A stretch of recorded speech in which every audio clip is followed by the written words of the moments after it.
All right, Jonathan, you're on. This is Tracy and Phil, and you're calling to talk about the reliability of the New Testament. Hi, Tracy. Hi, Phil. How are you guys doing? Good, thank you. All right. Good. Well, let me just perhaps begin by noting that I'm a Christian theist, and I'm as such an evidentialist. And so my faith as a Christian rests entirely on the public evidence and nothing else. So I'm a Christian because I'm persuaded by the public evidence that Christianity is true objectively. And I get the sense from listening to this show, and I've listened to it for a few years, that a Christian is expected often to rest his faith in a single spectacular piece of evidence.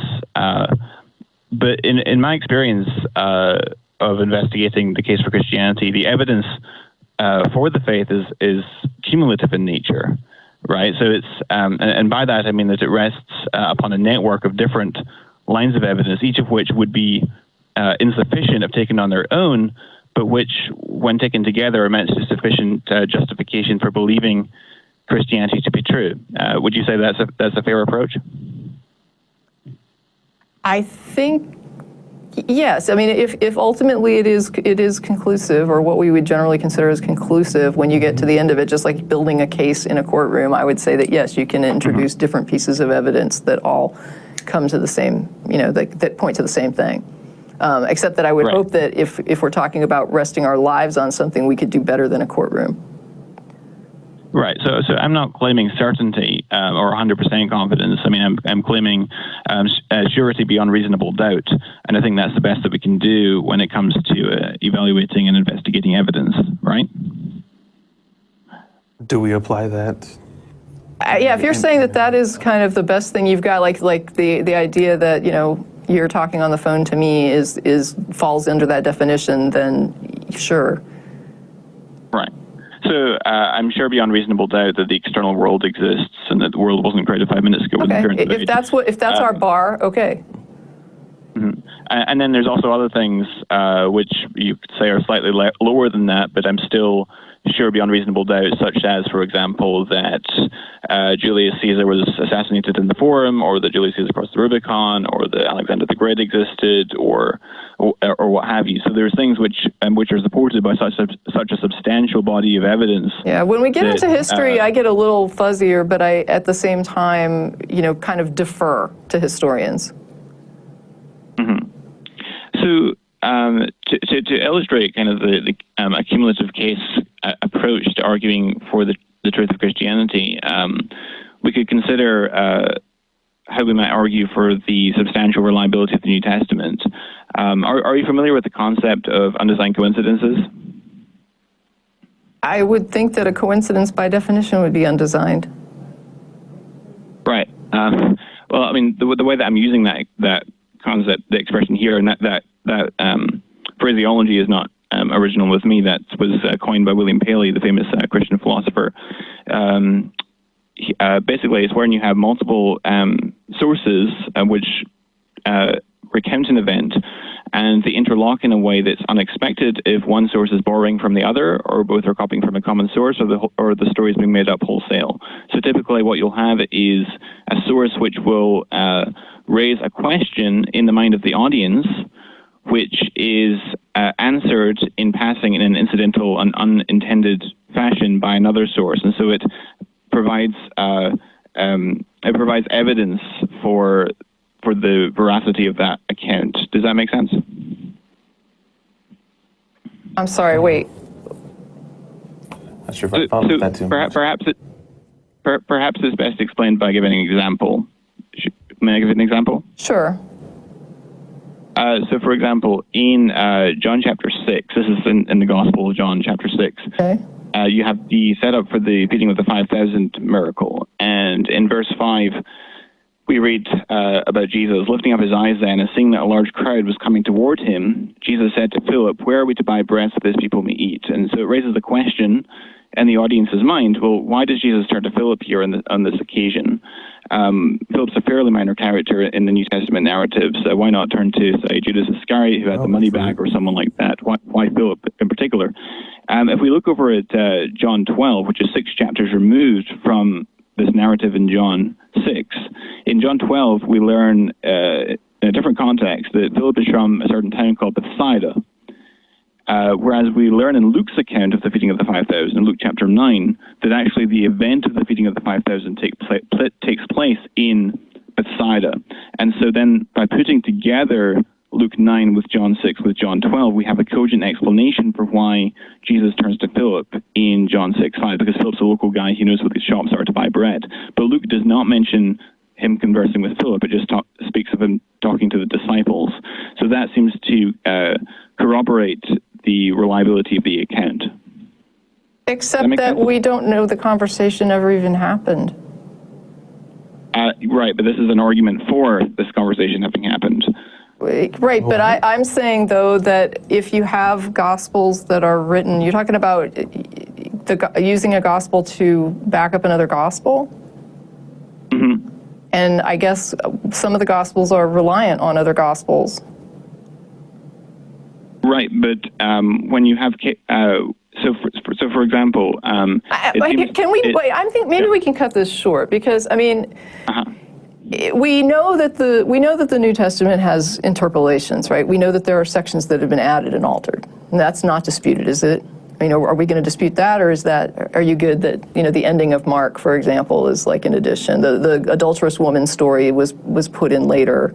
It's not in all the texts. Right. Are we in agreement on that? Right, the John 7:53 through 8:11 and the ending of Mark. So we agree that the text has alterations that appear to this day. Do we also agree that historians generally take a view that Jesus was some sort of a rabbi reformist, that he was not magical? That's correct. Okay, so if I want to defer to the body of the body of the scholars in history on Jesus and who Jesus was and what I should think about Jesus based on what the best minds in the field have come to as a consensus to this point, then I should accept that, shouldn't I?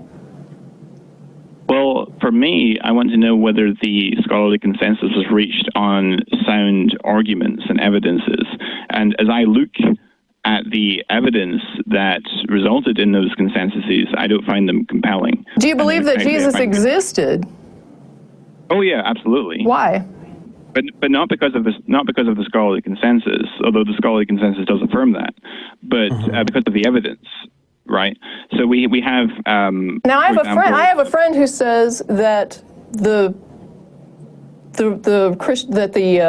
historical evidence, I've got two in fact, that say the historical evidence for the existence of Jesus is based on poor scholarship. And who would those be? One is Richard Carrier and one is David Fitzgerald.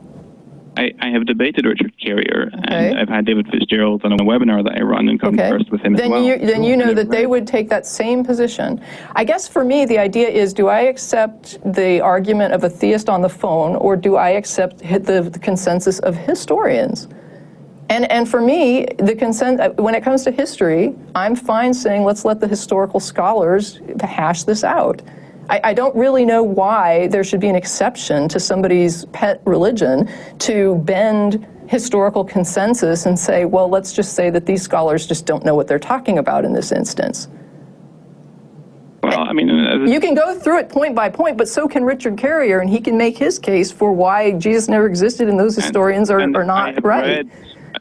I've read Richard Carrier's book on the historicity of Jesus, and it's a train wreck. And not everybody thinks so, though. Not everybody says that. That's not, when you look at the reviews, that's not the consensus of the reviews. And in fact, some people will say, hey, this wasn't really a bad book. I have a few issues with it, but it's not that bad. It may not, but I still accept that it's the minority view at this point, and that if we're going to accept it, they have the task of changing the consensus of historians. I don't just throw out an entire body of research because a layperson doesn't agree with the history. I mean, and what if you're going to use mechanisms to? It's almost like science when we were talking earlier and saying what is going to combat bad science, better science, and it's almost like saying that these historians don't understand how to use their own tools. Well, I mean, for me, it's about the evidence, and it's not about... Do you think they're not using evidence? Do you think the historians don't understand how to evaluate historic evidence? Is that what you're saying? Sure.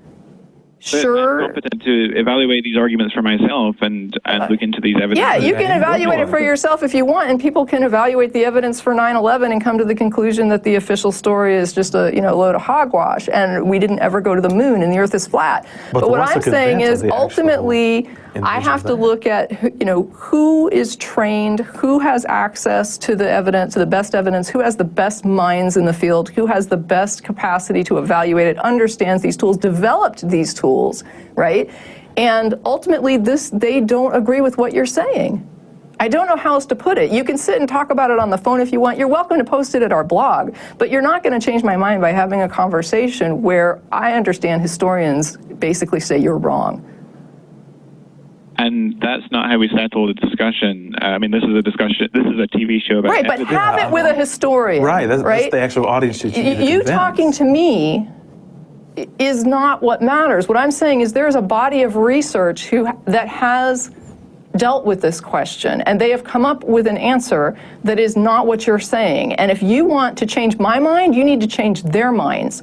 When you can go to the historians and convince them that your theory on this is the one that should win out, and when you can change that historical consensus, then you will have won. Then I will be sitting here saying, hey, that's the consensus of historians. If you can't convince historians, then you call somebody who's less qualified to evaluate it and try to convince them. What does that say?